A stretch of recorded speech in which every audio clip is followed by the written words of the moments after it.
Well, good afternoon and good evening. Bonjour, bonsoir, mesdames et messieurs. Je suis Pierre Petitgrou, and I'm the chair of the board of directors of the Asia Pacific Foundation of Canada. I would like to welcome you to today's presentation on our National Opinion Poll 2020. La présentation d'aujourd'hui sera en anglais, mais nous serons heureux de répondre aux questions dans les deux langues officielles, en anglais, en français, et nous vous encourageons bien sûr à consulter la version française du rapport qui sera disponible sur notre site web. First, I would like to take this opportunity to acknowledge that the places Canadians call home are the traditional territories of many First Nations, Métis, and Inuit. We are grateful to Canada's Indigenous peoples for their stewardship of the lands on which we live, work, and play. And we at APF Canada, we are collectively committed to the process of reconciliation. Nous sommes heureux de vous présenter les résultats de sondage d'opinion nationale de la Fondation Asie-Pacifique du Canada. Tenu tous les 2 ans depuis 2004, notre sondage suit l'évolution de l'opinion des Canadiens au cours des 15 dernières années, soulignant certaines tendances, ainsi que les changements importants dans l'opinion des Canadiens à propos de l'Asie. And given the current challenges posed by a worldwide pandemic and rising tensions between China and the United States, understanding Canadians' feelings toward Asia, the economic importance of Asia for the future of Canada, and measuring support for foreign investment and trade agreements is more important than ever. Now, I would like to ask Stuart Beck, the President and CEO of the Asia Pacific Foundation, to say a few words. Over to you, Stuart. Merci, Pierre. It is an honor to have you join us today for the release of this important work. As you know, APF Canada's polling is unique among other surveys covering public opinion on these issues. Not only does the National Opinion Poll reflect Canadians' increasingly negative perceptions of Canada, but it parses out those feelings by province and for other Asian countries such as Japan, South Korea, Vietnam, Singapore, and India, among others. The broad scope of the poll allows us to provide a comprehensive view of Canadian perceptions of Asia. Le sondage d'opinion nationale de la Fondation couvre toute la région Asie-Pacifique et pas seulement la Chine. Notre sondage fournit un ensemble de données solides et équilibrées des points de vue canadiens sur la région Asie-Pacifique, sur une foule de questions où la coopération mondiale est essentielle, où un point de vue uniquement canadien est informatif. Since we began collecting data in 2004, APF Canada's National Opinion Poll allowed us to analyze important trends and feelings about Asia's importance to Canada over time, as well as to take the pulse on more current issues such as the impact of COVID-19 and the rise of anti-Asian racism. Now, I have a few housekeeping notes before handing over the floor to the Foundation's Vice President of Research, Dr. Jeffrey Rees, to introduce this year's report in more detail. Now, this webinar is currently being recorded and will be available on our website following today's event. We welcome your participation after the presentation and really encourage you to post your questions in the Q&A box located at the bottom of your screen. If we do not have a chance to answer your questions, please feel free to reach out to us offline. And for technical support, contact events@asiapacific.ca. Now, Jeff, over to you. Thank you, Stuart, and thank you to the participants for joining this webinar on our latest National Opinion Poll, which we've officially launched this morning. You can download the full report on our website or access it through the link we provide through the chat feature on this video call. As I'm the last person standing in the way of what we know will be an excellent presentation, I'll keep my comments short. This year's NOP has highlighted a number of what we think are important takeaways with respect to Canada's overall relations within the Asian region, many of which we think bode well for the future of Canada-Asia relations. While Dr. Shiroshi Day will speak to the poll's specific findings, overall, it's fair to say that our findings show that Canadians continue to recognize Asia's economic importance and continue to support engagement in the region in line with Canadian core values, such as support for human rights and sustainable development. Now, this includes multilateral and bilateral engagement with Asian states, particularly Asian democracies, around issues ranging from regional governance to pandemic response and post-pandemic recovery. Indeed, our poll suggests Canadians see Asia as being central to the country's future post-pandemic foreign and security policy. But enough for me. Please join me in welcoming this excellent report's principal authors, Dr. Shiroshi Day, the program manager for our Perspectives Asia pillar, and Mr. Hugo Roy, APF Canada's postgraduate research scholar. So over to you, Shiroshi. Thanks for the introduction, Jeff, Stuart, and Pierre. Welcome and good afternoon, everyone. Thank you again for joining us today to discuss our 2020 National Opinion Poll. Now, we'll be covering some of the major highlights from our poll in this presentation, but we encourage you to review the report for a more detailed analysis. As Jeff mentioned, the link is available in the chat here. Please note, we do not go into the variations and attitudes based on demographic groups such as age, gender, education, language in this report. They do require further analysis, and we'll come back to that later. In this survey, we share the opinions of 3,519 Canadians on a diverse range of topics, as outlined in the agenda. And we have focused primarily on the regional differences for the 2020 data. We also track the trends over time for different topics. But let's start with a big question. One of the questions that we have also asked in the National Opinion Poll. You'll find this question pop up on your screen right about now.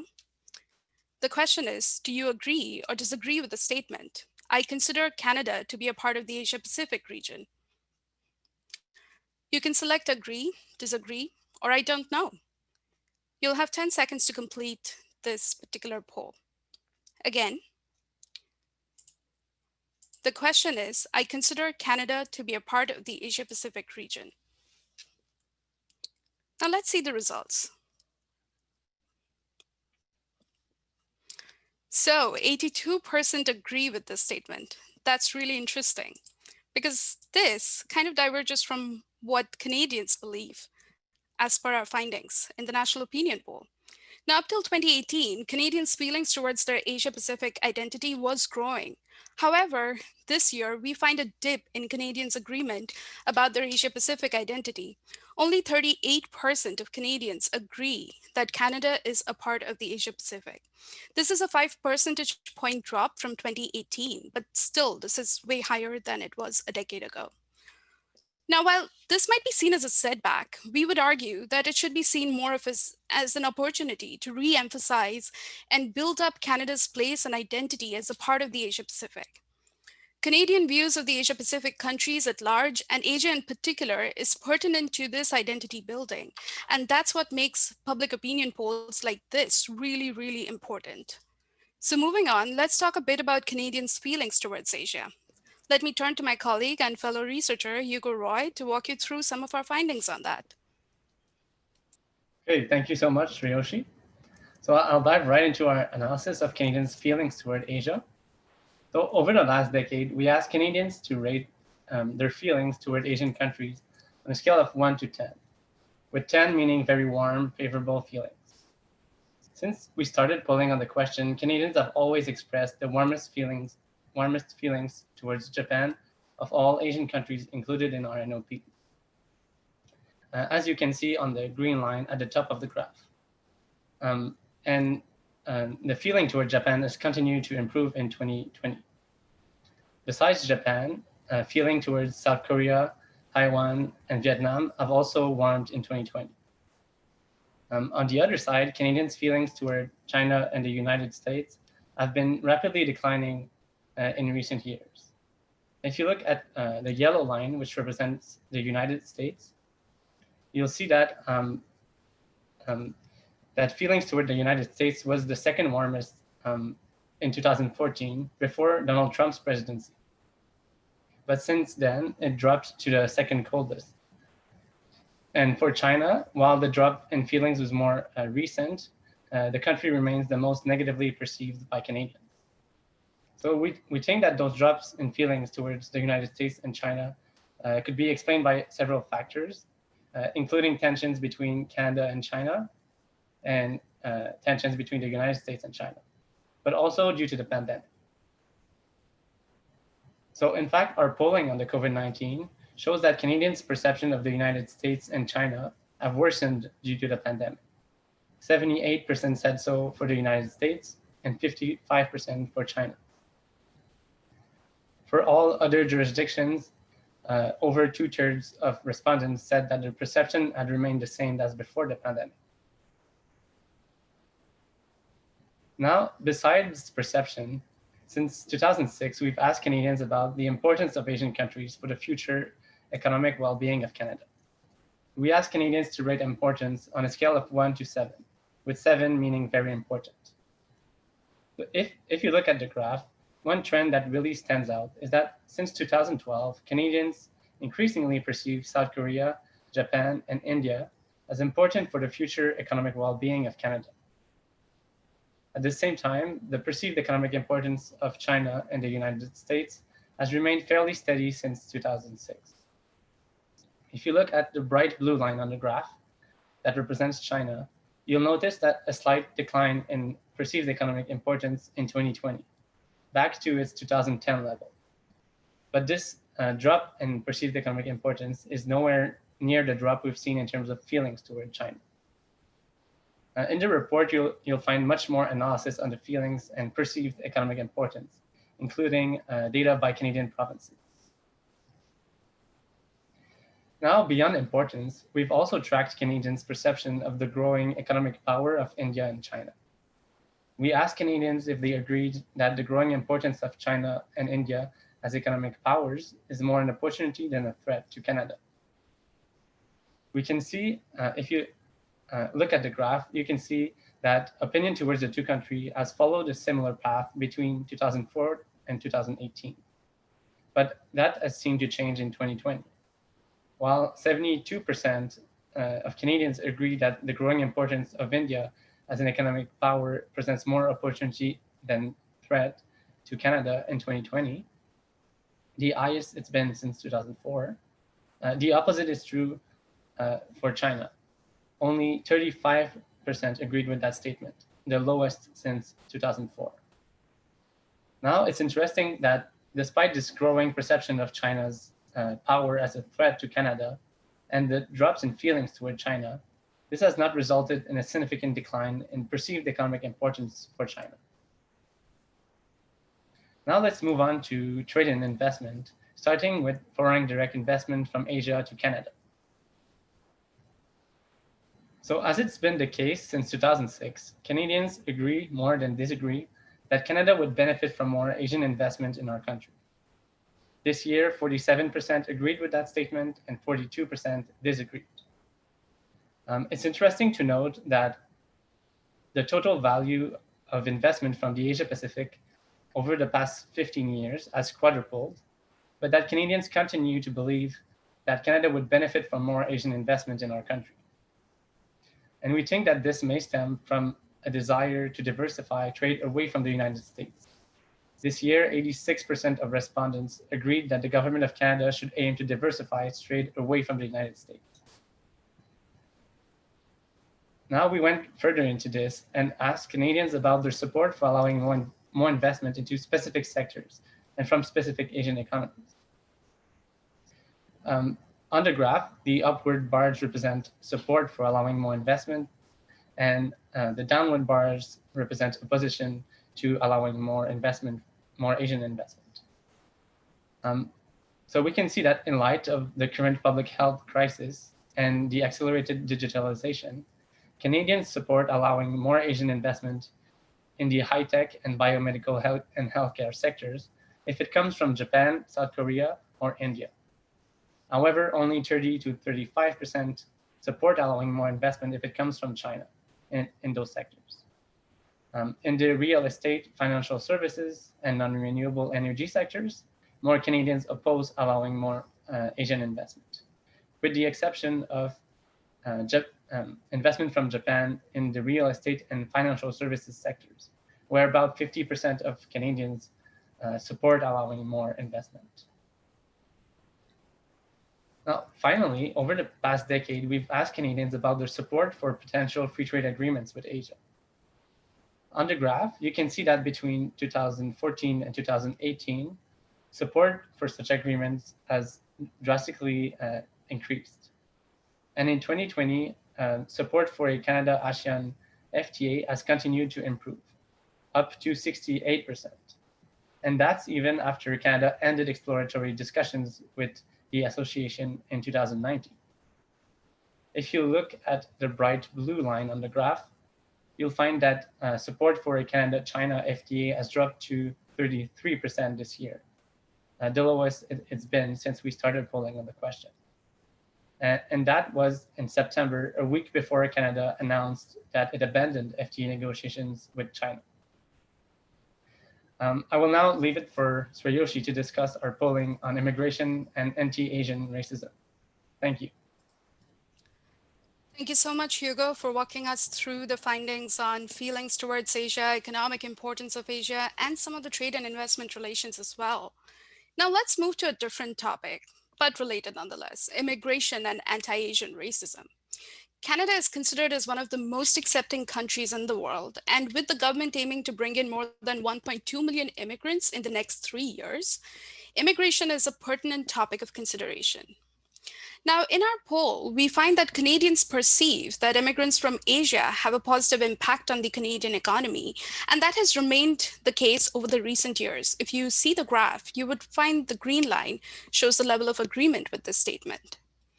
Now, we also asked Canadians questions on the impact of immigration from Asia on Canada. 78% agree that immigration from Asia has enriched Canadian culture. 60% disagree that overall there is too much immigration from Asia to Canada. 64% agree that immigrants from Asia integrate well into Canadian society. Now in 2019, according to the IRCC, Asia Pacific was the largest source region for new permanent residents to Canada. Largely, as we saw in the previous slide, Canadians share this positive feeling towards immigrants, particularly immigrants from Asia. But we wanted to ask further about the integration process. What are Canadians' expectations from the newcomers, and how do they expect them to strike a balance between their cultural identities and the need to assimilate into Canadian culture? So we gave respondents 4 options and asked them, what is the most appropriate balance? We find that 72% of Canadians hold the opinion that newcomers should not be discouraged from maintaining their cultural identities, but they should adopt core Canadian values on things such as equality, democracy, and respect for minority rights. The second most popular opinion was that cultural diversity is a Canadian strength. Canada should adapt to and accommodate the cultural diversity of its immigrant population. But this opinion is held by a much lower proportion, that is 35%. As you can see, the least popular opinion here is that there's too much cultural diversity weakens Canadian identity and cohesiveness. New immigrants should be expected to let go of their cultural traditions and integrate into the cultural mainstream. Moving on, Canada is a multicultural, diverse country. However, is it inclusive? How about racism? Do Canadians think racism is something new? We polled Canadians on anti-Asian racism. And our poll indicates that 84% of Canadians believe that racism existed in Canada since well before COVID-19 hit us. However, 53% also believe that Canadian public has negatively treated people of East Asian origin in Canada since the COVID-19 outbreak. What is also interesting here is to note that while most Canadians find China virus an inappropriate phrase, there are 21% who find it acceptable. Now, 78% of Canadians believe that authorities need to build policies that address racial crimes as punishable offenses. We asked Canadians if they believe the anti-Asian hostility will go away post-pandemic, and 53% believe that it won't go away, of which 11% feel that it will definitely not go away. Moving on, let's talk about foreign policy approaches. There's a lot that needs to be done to build bridges between Canada and Asia, and public perception of Canada's impact in the global arena and Canada's foreign policy is an integral part of building that bridge. Well, what better way than start with one of our polling questions? Yet again, please see on your screen. One of the polling questions, do you agree or disagree with the following statement? Canada has a lot of impact on Asian affairs.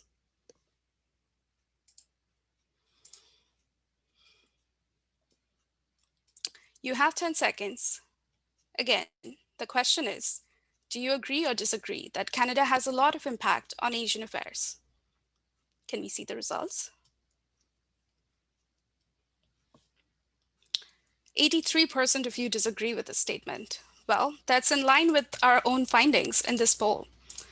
We find that most Canadians, 66% to be precise, of Canadians don't think Canada has a lot of impact on Asian affairs. Only 24% agree with this statement. We also asked Canadians about whether Canada has a lot of impact on global affairs. Only 44% of Canadians thought that Canada does have a lot of impact on global affairs. However, does this mean that Canada should not be engaging with Asia anymore? No, Canadians are not saying that. In fact, they identify almost all the areas listed in this poll as somewhat to very critical areas of engagement with Asia. If you look at the graph right now, you would see that the top three here include cybersecurity, where if you take into consideration both the very critical and the somewhat critical values, it reaches 90%. That is, 90% of Canadians think cybersecurity issues would be a critical area of engagement. 87% think public health issues will be a critical area. 85% think environmental and climate change issues are critical. Now, both public health issues such as an epidemic and cyber attacks are also perceived as significant security issues to Canadian interest in the coming decade.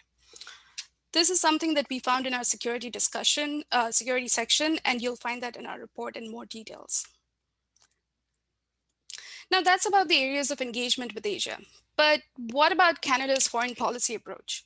In order to understand Canadian public opinion on the matter, we gave respondents 4 options that capture some of the broader strategies. We found that on an average, most Canadians chose the option that Canada should align its foreign trade, economic, and security policies more closely with other like-minded democracies such as Australia, Japan, South Korea, the European Union, and the United Kingdom. This is the top priority. The second highest ranking went for Canada to continue treating multilateralism as the core of its foreign policy. Third was to build bilateral trade and regional networks in the Asia Pacific. The fourth ranking went to aligning Canadian policies in line with the US. If you see the red bar, 53% chose that Canada should align its foreign trade, economic, and security policies more closely with those of the United States as their fourth priority. Now, the responses indicate a need to move away from the US and diversify by deprioritizing that relationship for the sake of broader foreign relations. This is one trend that we also saw in the trade and investment section, if you recall. Now, moving on. Apart from federal policies, we also realize that provincial policies play a crucial role in building relations with Asia. So we asked Canadians on pertinent issues such as promoting twinning or sister city agreements with Asian cities and provinces. 73% expressed support for such a policy. We also find that most Canadians would support their provincial government opening provincial trade offices in Asia. Now, in case of the third policy, even though the majority support their provincial government, encouraging more Asian investment in their provinces, it is a lower proportion in support than the other 2 policies that we just discussed. But how else can we build better relations with Asia? Education may be a good answer to that. In fact, in our 2020 opinion poll, we find that 37% of Canadians identify education as one of the most important sources of information on Asia or Asians. So we asked Canadians if they would support or oppose provincial government policies towards providing more funding for co-op and exchange programs to Asia. If you follow the red line, you will see that 68% support this policy. You can also see the differences across the different provinces in terms of the support. 63% also said that they would support their provincial government in placing more emphasis on teaching about Asia. Now, the average opinion across the provinces are not that significantly different for these 2 policies. However, the third policy, that is placing more emphasis on teaching about Asian languages in schools, received support from only 41% of Canadians. BC is significantly different here than Saskatchewan and Manitoba. In BC, we find 51% in support, but in Saskatchewan and Manitoba, it drops to 29%. Aside from the provincial differences, we would like to bring your attention to the historical data here. Now, while the support may seem low, our historical data indicates that this support has been consistently growing over the past years. In fact, in 2012, only 42% supported an increased emphasis on teaching about Asia, and it has grown to 63% in 2020. In 2012, only 25% supported placing more emphasis on teaching about Asian languages in schools. It has grown to 41% in 2020. Now, one of the most significant findings in this poll is this unfavorable view of China held by Canadians with regard to almost every subject, may it be feelings, investment opportunities, FTA, even human rights. So we wanted to learn more about what Canadians expect from the government and from Canada-China relationship. We find that 83% believe that Canada should stand up to China as our key national values, such as rule of law, human rights, democracy, are on the line. But at the same time, 55% believe that the US is not justified in their strict policy measures as a pushback against China. Now, in case of the two Michaels, Michael Kovrig and Michael Spavor, we went further and asked Canadians, what would they like the government to do? Cumulatively, we find that 73% of the respondents felt that Canada should keep engaging China behind closed doors to secure the two Canadians' release. 67% felt that Canada should push China more aggressively, while 67% also felt that Canada should work with the US and other allies to pressure China. So we broke the question down further to understand how the responses were distributed. And we found that 53% of the respondents chose all three options. Essentially, this may indicate that respondents are not really worried about the strategy, but rather about the outcome, which is to secure the two Canadians' release. Now, moving on, of course, this poll wouldn't be complete if we do not take stock of Canadian opinions of China in relation to COVID-19. We find that only 22% of the respondents believe that the Chinese government acted responsibly at the beginning of the COVID-19 outbreak. Furthermore, 68% believe that Canada should actively support an independent inquiry into the origins of the COVID-19 virus. Now, this may seem quite grim for the Canada-China relations, but let's bring your attention to the possibilities of future collaborations and public opinion on that. For instance, 80% believe that Canada should collaborate with China to prevent future public health crises.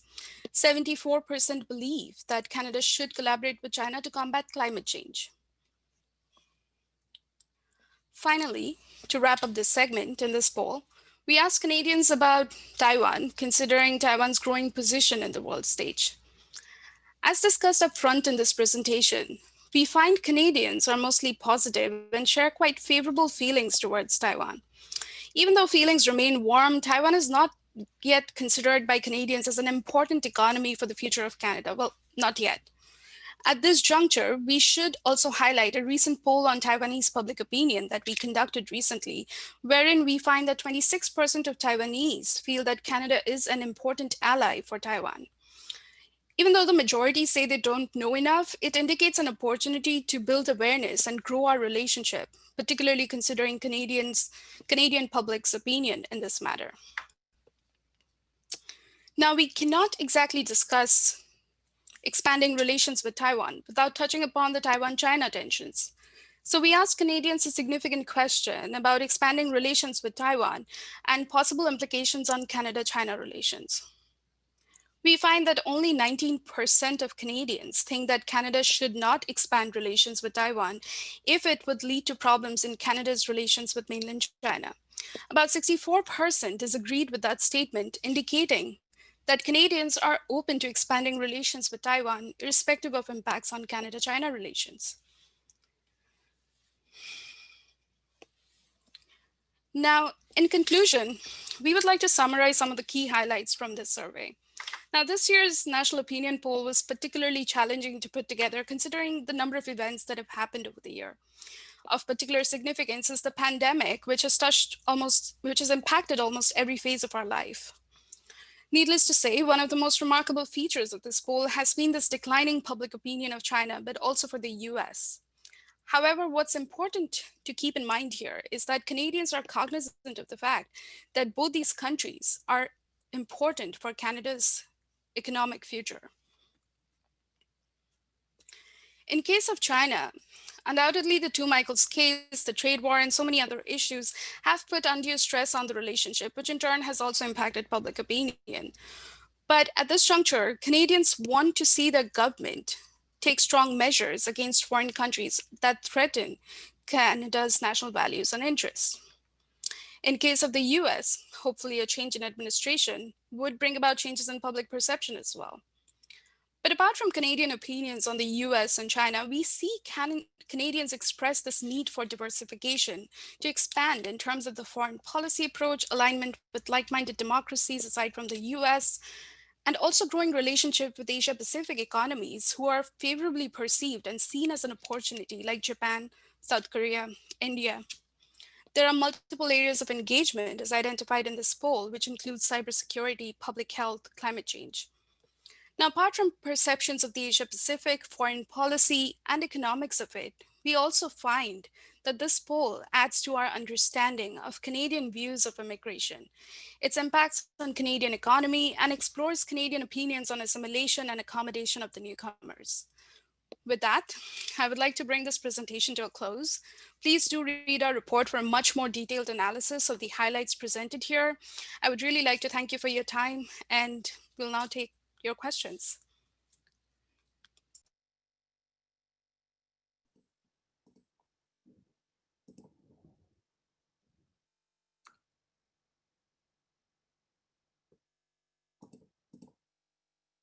Shiroshi and Hugo, thank you so much for what amounted to, I think, a very great introduction to the polling that we've done. And do encourage the participants to go online and read the report in full detail. I think we were only able to touch on essentially the wave tops of the findings here. There's a lot more that we could discuss, and hopefully we can get to in the question and answer period. I'll get that started by taking some of the questions that have come through our chat function from participants, starting with a desire to get a little bit more in detail around the differences at a provincial level, to maybe break down some of the data to look at different perspectives and perceptions that we've seen across Canada coming from the different provinces. And in particular, I'd like to ask you, first of all, did you see significant regional differences in terms of feelings towards Asia? And then maybe to dive a little bit further into that and focus on the issue of Asian racism, and then maybe a little bit more about perceptions around some of the region's larger powers, particularly India and Canada. But if we could start maybe just by focusing on India and China. If we could start focusing just on regional differences and provincial differences, I think that would be a great place to start. Yes, thank you, Jeff. That's actually a very good question. And yes, we do observe a lot of provincial differences, and it really depends on the questions that are being asked. For instance, the very first question about Asia-Pacific identity, even though the Canadian average opinion is at 38% who agree with that, we find that British Columbians, around 60% of British Columbians agree with that statement, as compared to 42% or less from the other provinces. Now, let's come to your first question about the feelings. So yes, one thing that I would like to note is that if you go to the report, right at the end, we have put together an appendix where you can find data tables for the feelings towards Asia by Canadian provinces. And we have also included the different numbers for economic importance there. Now, some of the statistically significant differences here in terms of feelings, we find that Quebecers and Canadians in the Atlantic provinces express warmer feelings towards China than the Canadian average. And British Columbians have warmer feelings towards South Korea, India, Vietnam, as well as Taiwan compared to the other provinces. I believe your second question was regarding anti-Asian racism. Right. Did you see significant differences between provinces on that point?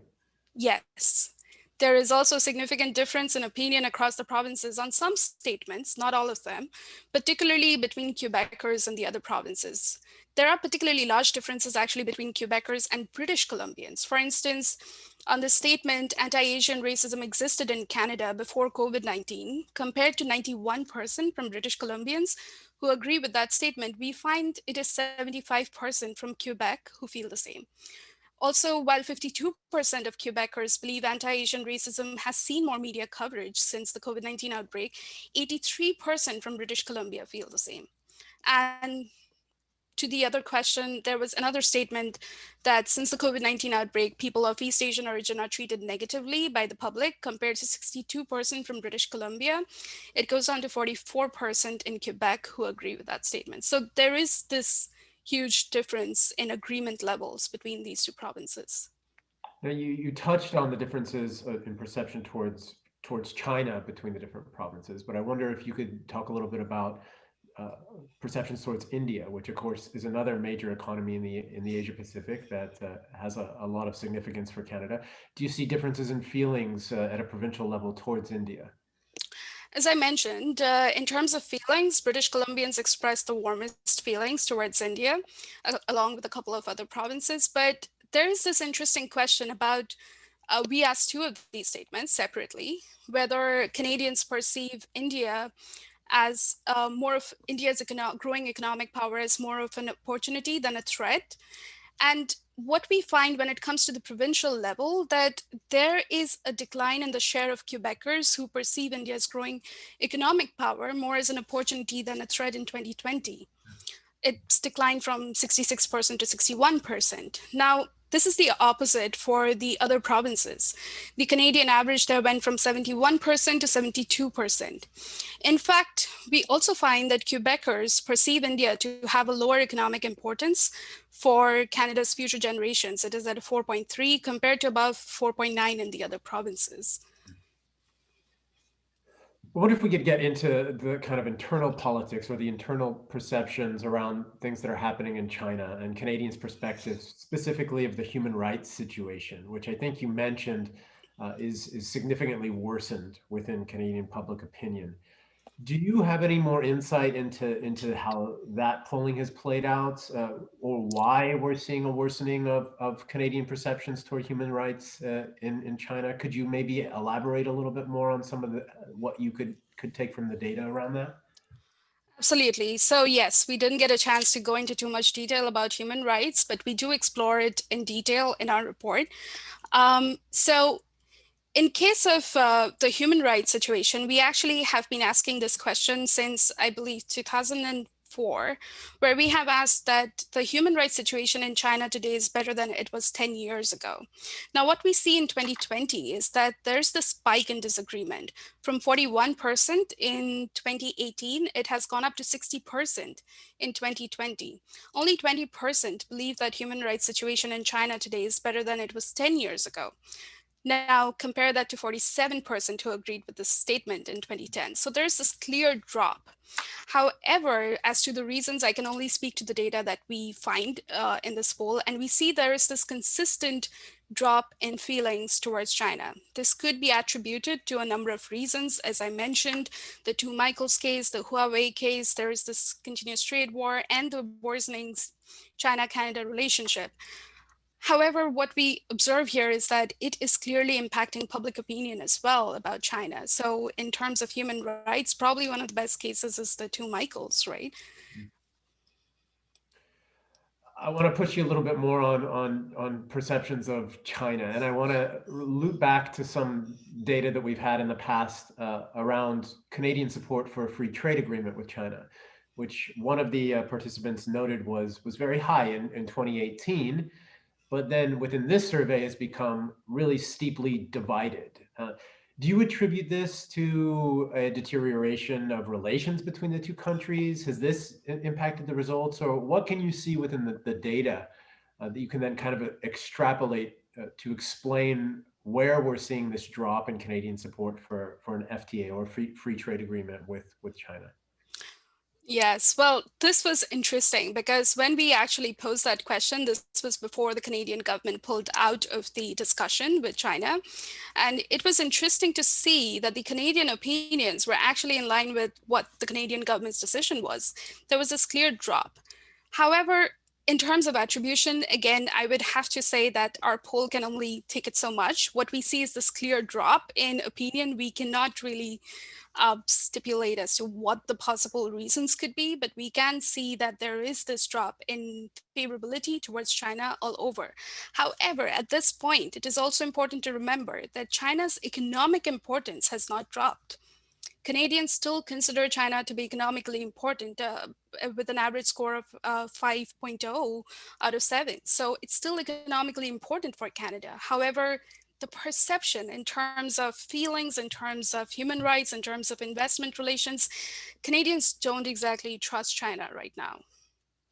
When we talk about that continued understanding from Canadian perspective around the importance of the economic ties with China, does that extend to attitudes around Chinese investment or investment coming from China into Canada? Do we have any indication that the Canadian public still see investment as a positive thing, or is it becoming more negative, or what could you speak to with respect to that from the data that we've pulled?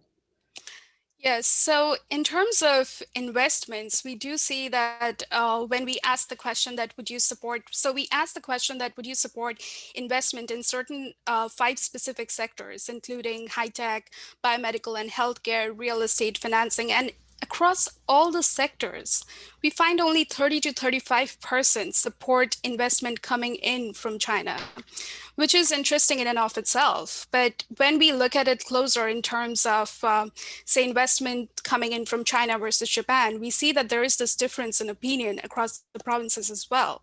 For instance, we find that Quebecers are more in support of allowing investment to come in from China than the other provinces.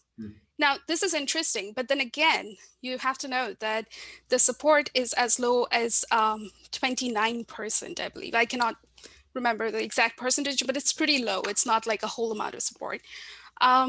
Also, there was this question where we asked that whether you consider China's growing economic power is more of an opportunity than a threat. Now, we find that there are differences across provinces, even on that question. In fact, Atlantic province's perception of China's growing economic power was more as an opportunity than a threat, is the highest of all the provinces in 2018 as well as in 2020. Now, what we realized is that this is also happening at the same time as there is this booming trade relationship between China and the Atlantic provinces. So that could be one of the reasons, but we cannot be sure about that. Do you see a linkage between the feelings, or at least perceptions, Canadian perceptions towards Asian countries, and then how the Canadians also perceive their economic importance for Canada? I mean, clearly with respect to China, on the one hand, you see a deterioration of relations, but a continued understanding of the economic importance, on the other hand. But do we see more of a corollary between perceptions around positive perceptions, for example, towards South Korea and Japan, as well as their perceived economic importance for Canada? And can we make that assumption across the different Asia-Pacific economies? No. In fact, it is a very interesting question, and we wanted to be able to investigate that as well, and we did. What we found that was that over the years, for smaller economies like Japan, South Korea, and India, feelings and perceived economic importance kind of followed each other very closely. That is, if they were feeling warmly, then the economic importance was also high. However, in case of bigger economies like the US and the China, the perceived economic importance is not only much greater than the feelings, but the perceived economic importance is not as sensitive to changes in feelings as it is for the smaller economies. So it seems that we continue to be focused on China with this next round of questions, but not necessarily directly. In particular, there was a little bit of a concern about a potential contradiction between this idea of Canadian desire to expand relations with Taiwan on the one hand, and then the desire to maintain good relations with China, at least economic relations with China on the other. But understanding that as Canada increases its engagement with Taiwan, there almost certainly will have a negative impact on Canada's ability to maintain good relations with China. And the identification of course, of China as being a country that's important for Canada's economic well-being. Do you see in your data at all a contradiction between these 2 points, or is there any kind of perception that we're able to pull that shows that Canadians are aware of these cost-benefit analysis around engagement with Taiwan? I believe one of the things here that we observe in this poll is that Canadians are at the point where they want their government to take like a stronger stance to protect key national values and their people, but they're willing to collaborate for future prosperity and development. And I think that is where that economic importance of China does not really waver. So Canadians don't think that the government has to be restrained when it comes to expanding or promoting their interest abroad, but they rather highlight that we need to diversify our trade relationship, our build more alliances, especially like with like-minded democracies like South Korea, the UK, the European Union, Japan. Also, one of the things could be that Canadians are possibly unfamiliar with the Taiwan-China tensions. That is also one of the possibilities here. Well, the last question I have up here with respect to China is whether or not you got any insight into how Canadians are thinking right now about Hong Kong. Did we look specifically at any information around Canadian perceptions towards Hong Kong? No, we did not specifically look into any questions, but we do have questions around Hong Kong on feelings as well as economic importance. And we don't really see much of a dip in case of feelings. Canadians are still at that same level. And when it comes to economic importance, there is a little bit of a dip in the points. I believe it went from 4.4 to 4.2, but it's not that significantly different. Great. So moving away a little bit from China, let's focus on some other topics. Canada, this question is with respect to the positive impacts around immigration and a desire to see maybe a little bit more of a regional and a provincial breakdown around that understanding of immigration. Do you see through the data that you've collected different understandings of opportunities that come from immigration at the provincial level? Actually, I am glad to say that no. More or less across all the provinces, the statements have a similar level of agreement and disagreement.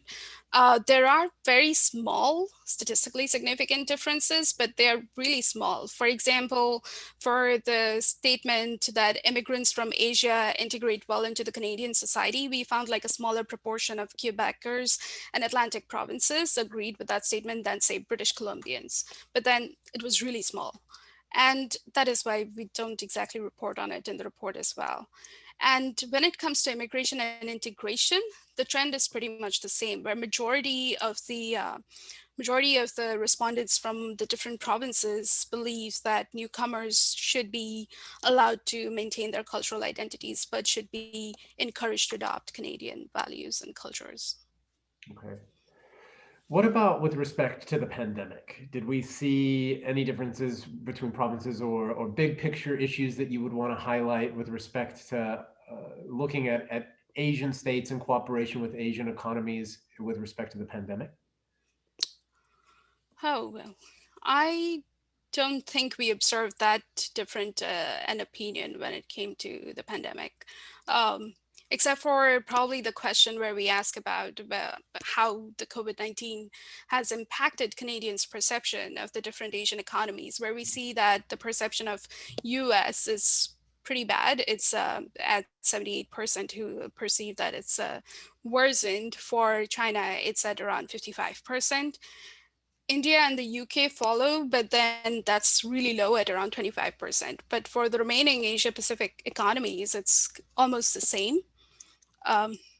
That's the public opinion around that. Great, thank you.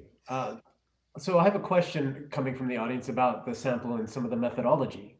I wonder if you could tell us a little bit about the sample. Is there a similar weight, for example, between private sector and government employees, or is this a random sample across Canada? Maybe you could speak a little bit about the methodology and the sample approach that we took to this poll. Sure. In fact, we detail the methodology at the end of our report. You would find all the details there. And in this survey, we partnered with Ecos Associates to survey 3,519 Canadian adults, and they are all permanent residents and above 18 years old. And we used the Ecosys research panel Probit. Now, this panel essentially offers coverage of the Canadian population accessible through internet, phone, and cell phone. This is a random stratified sampling, and the sample has been weighted for age, gender, and region. I believe, yeah, that's about it. And then when, as a follow-up question, when was the poll conducted? From August 31st to September 21st. Okay, great. So I want to ask the final question about, or maybe we'll get more questions in as you answer this. And I think we have about 8 minutes left before, or about probably 5 minutes left before we should do some wrap-up comments. But did you find anything within this year's poll that was particularly surprising, or something that you didn't expect to see, but once you did see it, is something that kind of stuck with you in terms of your takeaway and your analysis? Well, it was interesting initially to note that there was this dip in favorability towards China and the US. But what was interesting is that the perception of these two countries' economic importance did not really waver. They were still considered economically important. Moreover, it was interesting to note that 83% of Canadians were asking for the government to stand up for the Canadian values. So it was interesting to note this this kind of polar opposite kind of situation where, there is this negative perception of China, there is this negativity, but at the same time, it's not like their economic importance is going away. And that was interesting. Also, what was interesting was this increased stress on diversification and expanding Canadian relations beyond not just China, but also beyond the US, and expanding it towards more like-minded democracies like the UK, the European Union, Japan, South Korea, India. We saw so much of support in terms of like 72% seeing India's economic power as more of an opportunity than a threat. And these are interesting results because what we are noticing here is that not that just about the negative perceptions, but about also the positive perceptions for the other Asia Pacific economies, which is very important to be noting here. Now, as a kind of a follow-up, I've had a couple questions about when, for example, further analysis will be available around some of this data, in particular that demographic breakdown. Do you have a sense of when that analysis will be available? And if off the top of your head, you had any preliminary findings you'd like to share with us, or should we just wait until that analysis is more thoroughly done rather than maybe putting the cart before the horse, to say, but up to you. I would say it would be kind of premature to comment on any of the differences that we are seeing because, yeah, there are, of course, differences. Like, say, for instance, the area of engagement, like promoting gender equality, we find there are differences in terms of gender, which is expected. But at the same time, it's interesting nonetheless. However, I would say that this is kind of premature to just comment on it. We would like to dive deeper into the analysis and see what differences kind of make sense in terms of reporting it as well. So this would take probably a couple of months, but we will publish it as and when we can. So we will be publishing more around the national opinion poll. Please keep a watch out for that. And that's all I can say right now. And I think it's fair to say that any new reports that we do end up putting out, we'll be communicating through our Asia Watch publication, which comes out Absolutely. 3 times a week. And if you haven't subscribed, do please visit our website and you can sign up for that free service where we do not only provide, and I think one of our staff members just made it available through the chat feature. So it's easy to sign up to. Not only do we provide good analysis around events that happen in the Asia Pacific with respect back to Canadian interests, but this is a place where we would be making announcements around new, for example, data that we're releasing with respect to this polls, and the demographic breakdown, once it is available, will be made available through that method. I think we have about 5 minutes left. Any concluding thoughts, Shiroshi, that you'd like to leave us with? This is a massive amount of data that you and your team have put together, and it's a fantastic presentation. We really appreciate it. Anything you'd like to leave us with in terms of last thoughts? I would just say, like, as we said right at the beginning, that this presentation is literally the tip of the iceberg. I would say go ahead, please download that report and read it. There is a lot more detailed analysis in there. And yes, if you have any questions, please reach out to us. Fantastic. And with that, I'll turn it over to our President and CEO, Stuart Beck, to give his final concluding remarks and thoughts. Stuart, over to you. And thank you very much, everybody, for joining us this afternoon. and this evening, and we hope that you enjoyed this poll. But over to you, Stuart, to conclude. Thank you, Jeff, Shiroshi, and Hugo, and also thank you, Pierre, for your welcoming remarks. There is much more in the report that we have than what we have had covered today, and I encourage you to read the full report, and it's available on our website. Si vous vous êtes disponible, une très courte enquête s'affichera sur votre écran à la fin de la présentation d'aujourd'hui. Your feedback helps us identify future topics for the National Opinion Poll, ensure APF Canada's presentations offer relevant information and insights, and improve your virtual event experience with us. Finally, if you haven't already, I encourage you to subscribe to our free Asia Watch News Intelligence service for concise analysis of the events and issues across the region. Again, it's my pleasure to say thank you to all the people who are on this call today. I hope you found this to be informative and information. And I think really this is a great testament to the work done by Jeff and his team. So Shiroshi and Hugo, Jeff, thank you again very much for all that you've done.